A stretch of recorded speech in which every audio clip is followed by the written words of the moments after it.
Uakıttın içinde en berekелүүсү бул таң, эртең менен.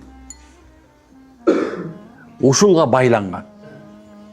Кимде ким койгон максатына жетишин кааласа, анда ушул таңкы мезгилди кое бербеш керек. Түшүнүктүбү?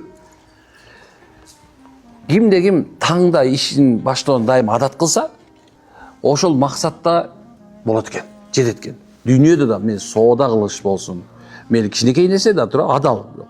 Мисалы, дүйнөнүн берекенин 10дон 9-у соодага коюлган. Канчасы коюлуп тур? 9-уна соодага коюлган. Кичинекей нерсе болсо да сатканга аракет кылгыла. Кичинекей нерсе болсо сатканга үйрөнгүлө. Bir койду киргизип, экинчи койду сатып, муну теле бергиле. Керек болсо. Bir кичинекей машинеге темирди жүктөп алып, тияка барып сатып, кайра келип жүрө бер.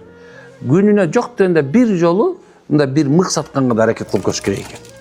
Карасам, адалдын ичинде эң жакшысы